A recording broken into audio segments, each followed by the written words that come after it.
বন্ধুরা, গতকাল রাতে আমরা একটি ভাইরাল নোটিশ দেখেছিলাম এবং সেটা কিন্তু রীতিমতোভাবে বিভিন্ন সোশ্যাল মিডিয়া এবং যে সমস্ত মিডিয়াগুলো রয়েছে সে সমস্ত মিডিয়াতে কিন্তু সেটা প্রচারিত হয়েছিল যে শিক্ষক মহাশয়দের রিটায়ার্ডের বয়স আপাততভাবে 65 বছর করা হলো।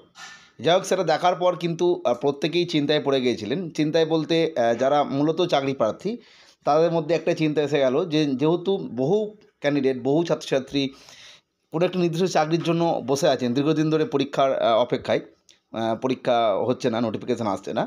যাই হোক, সেই নিয়ে কিন্তু আজকের দিনে মাননীয় শিক্ষামন্ত্রী মাননীয় ব্রাত্য বসুজি নিজস্ব অ্যাকাউন্টে এটা জানিয়ে দিয়েছে যে গতকাল রাতে কয়েকটি সমাজ মাধ্যমে একটি খবর প্রচারিত হয়েছে যে রাজ্য সরকার শিক্ষকদের অবসরের বয়স বৃদ্ধি করার সিদ্ধান্ত নিয়েছে। সংবাদটি সম্পূর্ণ ভুল এবং ভ্রান্তিমূলক। এমনভাবে ভুয়ো খবর ছড়ানোর প্রচেষ্টা বাস্তবিকই অর্থহীন। এই ধরনের বিভ্রান্তি সমাজ মাধ্যমের প্রচার না করার আবেদন জানাচ্ছি। অর্থাৎ তিনি স্পষ্ট জানিয়ে দিলেন এটা কিন্তু একদম ফেক নিউজ এবং এর কোনো বাস্তব অস্তিত্ব নেই। এবং গতকালই কিন্তু আমরা জানিয়েছিলাম আমাদের চ্যানেল মারফত যে এটা কিন্তু ফেক। যাই হোক, যে কারণেই হোক এটা বাইরে এসেছে।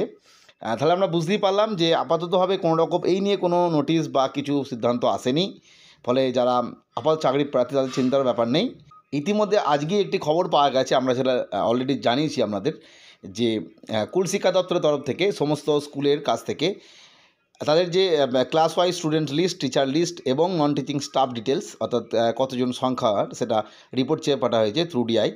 যাই হোক, সেটা পাওয়ার পর আমরা আলোচনা করেছিলাম এটা দুটো মানে কারণ হতে পারে। এক হচ্ছে জেনারেল ট্রান্সফার, যারা মানে টিচার আছেন, অ্যাসিস্ট্যান্ট টিচার, বা নতুন নিয়োগের ক্ষেত্রে একটা পদক্ষেপও ভাবতে পারি।